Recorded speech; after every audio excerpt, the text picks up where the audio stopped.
Morning, Your Honors. I'm Roy Wasson, representing the appellant, but don't start the 10-minute clock ticking yet, because I'm not making an argument. I'm making an introduction of my new associate, Erin Pogue, who yesterday was sworn into the practice of law in Florida. Congratulations. Yeah. Welcome. That's great. It took about 20 hours to have her first oral argument. Okay. Thank you. There's some more. Morning. Good morning. Nothing like trial by fire. Yes, sir. Would you like to reserve any time for rebuttal? Yes, 2 minutes, if it please the court. May it please the court, I represent the appellant, Sundial. This is an appeal from a final summary judgment in favor of the defendants, Grezell and Dinez, in a dispute arising out of the transfer of 3 condominium units from Grezell to Grezell and Dinez as joint tenants with rights of survivorship. Because these transfers were all attempted without the approval of the condominium association, as required by the condominium's declaration of regulations and rights. Well, why isn't the president's letter enough? Your Honors, if we look at the record on page 25, on paragraph 21, there are very particular procedures that are set forth by the condominium's declaration. These procedures include notification to the board in writing with several items that should be specified for the condominium's review. It also includes a particular approval of the sale or transfer. This letter... Well, that's true of every single condo document in the world. These people have rules for everything. But if the president says it's okay, why isn't that a waiver? Well, precisely, Your Honor, that every condominium association does have these intensive regulations and procedures in order to make the process fair, to have all of the members of the board considering these applications and these transfers that affect the entire community of the condominium. Now, this particular document that's referred to in the record on page 85, this purported approval by the president, lacks many of the specifications that Dinez and Grezell were aware of. Not only does it not specify which units and at what times Grezell apparently had the approval to transfer these units, it also lacks any indication of the members that voted on this. Can it even be considered as summary judgment evidence under 1.510? There is an issue of the validity of the evidence being not authenticated, absolutely. And the main points that the defendants brought up in order to avoid that issue were that this is not even relevant on summary judgment. Their argument on that count is that Sundial failed to plead the essential elements of rescission and injunctive relief.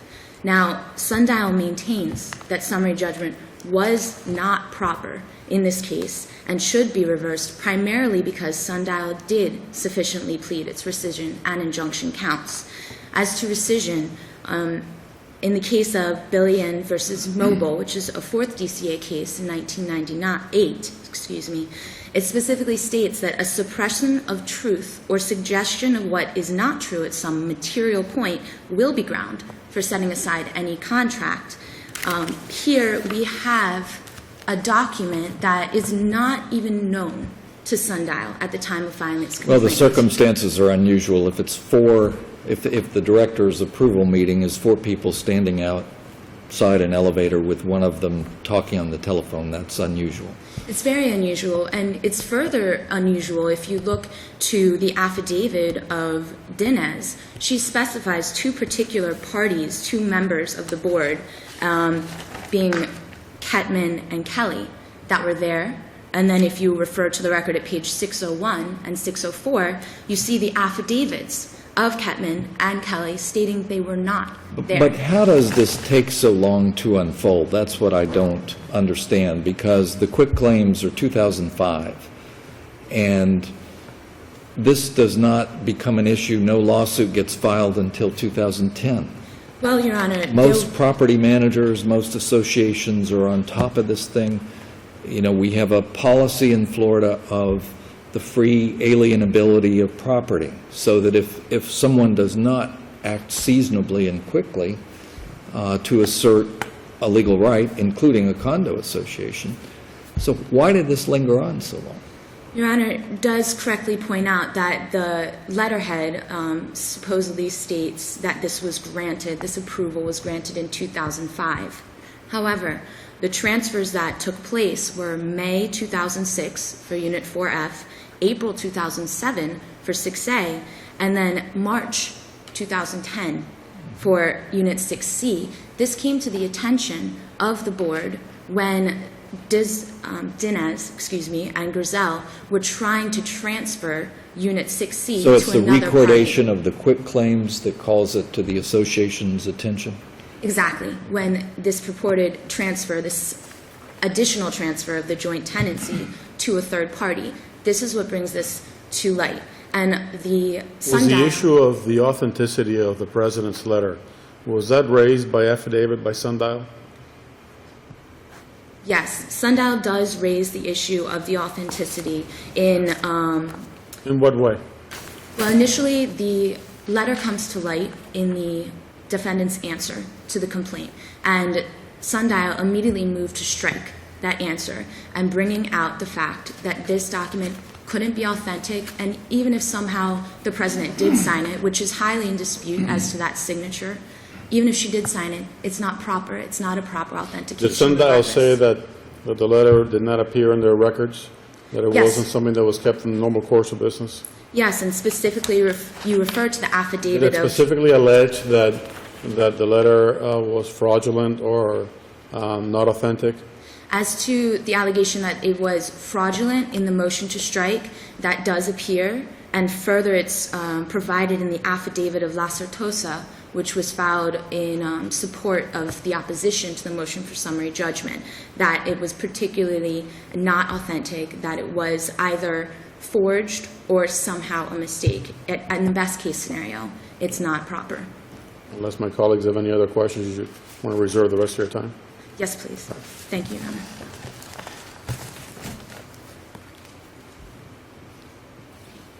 Good morning, Your Honors. Christopher David on behalf of the appellees. Mr. David, it seems to me that the question of the authenticity of the letter was raised by affidavit, and apparently the court must have weighed the evidence in deciding the summary judgment based on that, on the letter was appropriate.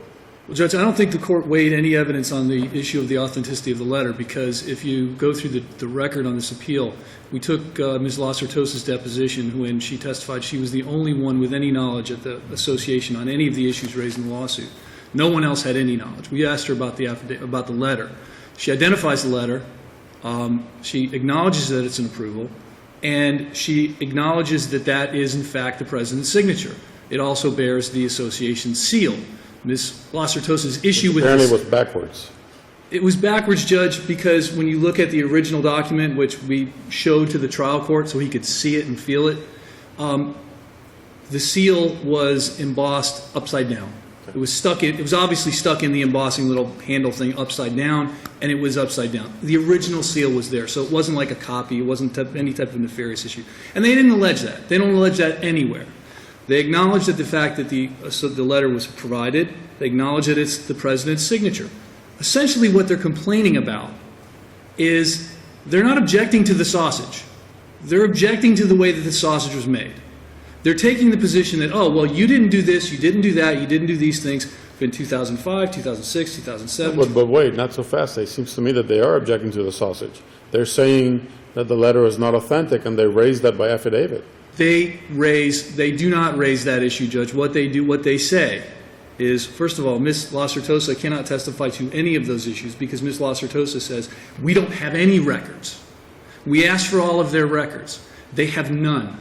They produce none of these So the records. association has no file of applications or anything? They did not produce them to us, Judge. And one of the interesting things in discovery, we sent them admissions, and we attached about 30 or some odd of these forms.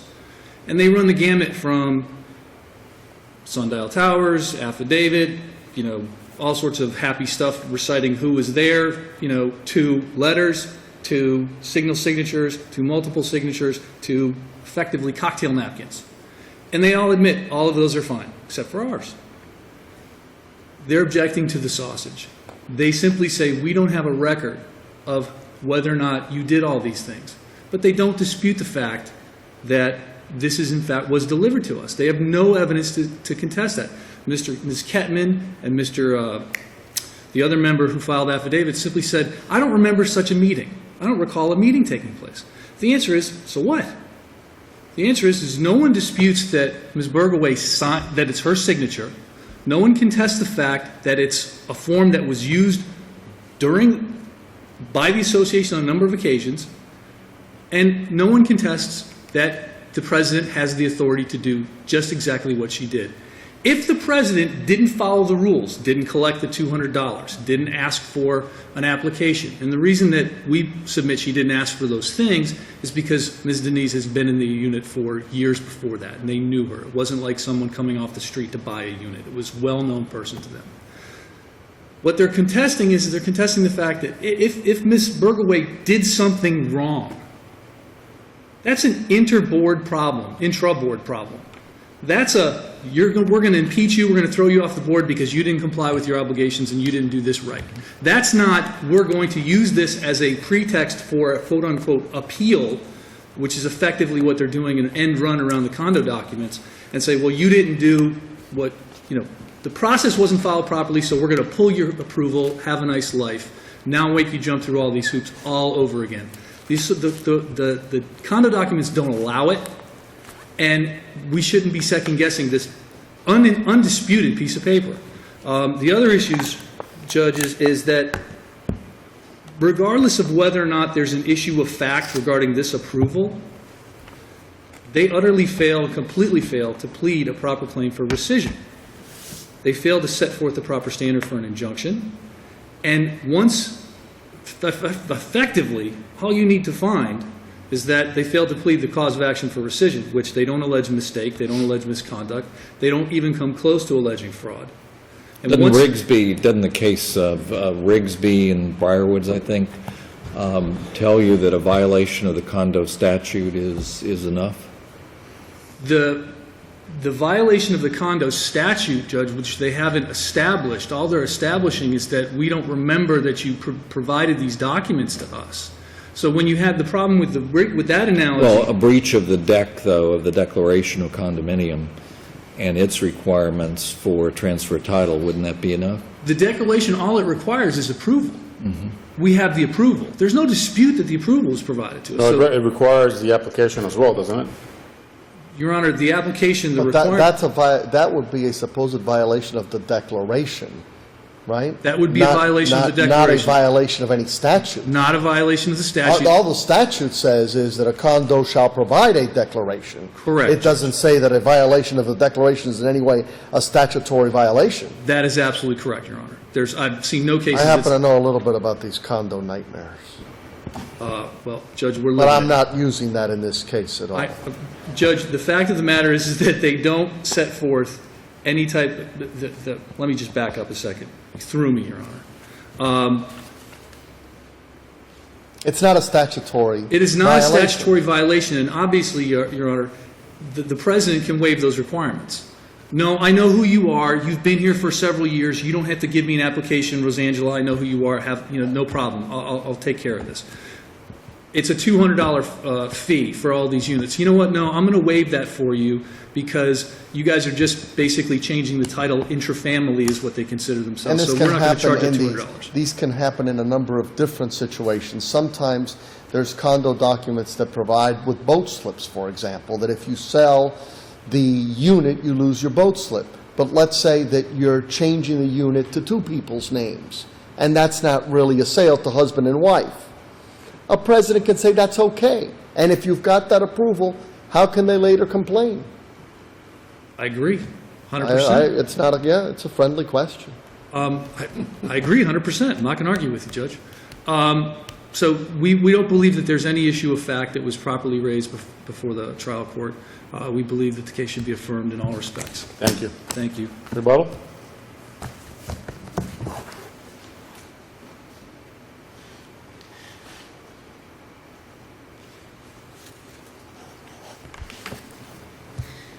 Your Honors, opposing counsel asks, so what? So what if all of these little points, these little intricacies aren't being attended to. If the president says okay, it's okay.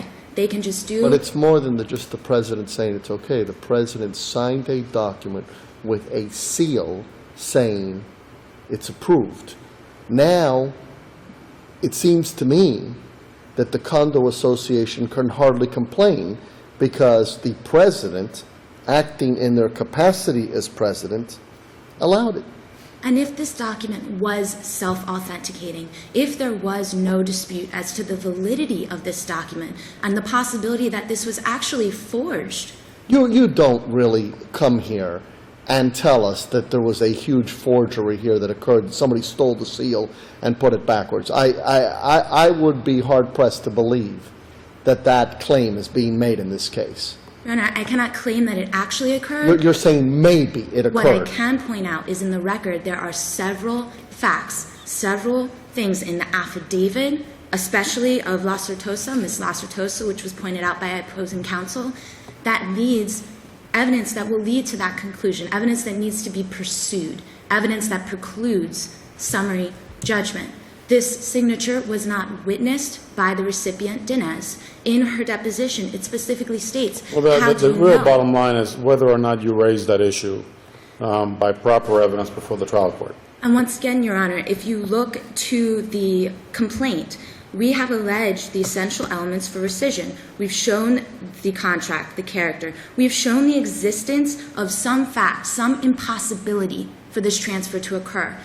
Grezell cannot make the transfer of her unit without following the procedures of the condominium, which she But that, voluntarily. in my view, that's of no moment in light of the letter. So the only thing that really remains is the letter from the president authentic. If you raise the issue of authenticity by affidavit before the trial court rendered summary judgment, then maybe there's an issue of a genuine issue of material fact that needs to be considered. If it wasn't raised, then there isn't. That is precisely our position, that we did raise it, not only in our motion to strike, specifically alleged that this was fraudulent, that it was not authentic, and again, in Was the the motion to affidavit. strike ruled on? Yes, it was granted, Your Honor, in the trial court, and then an amended answer and affirmative defenses were submitted, alleging, again, the same All right, so issue. that is disposed of already. What is before the trial court at the time of summary judgment on the issue of authenticity of the letter?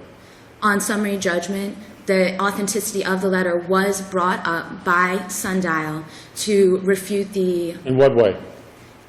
to state that this was not No. Counter It's the vehicle affidavits. through which it was presented to the court. via affidavit and argument at hearing. And you'd like us to do what? I would like you to reverse the order of summary judgment against Sundial, please. Thank you. Thank you all. All right, we're in recess.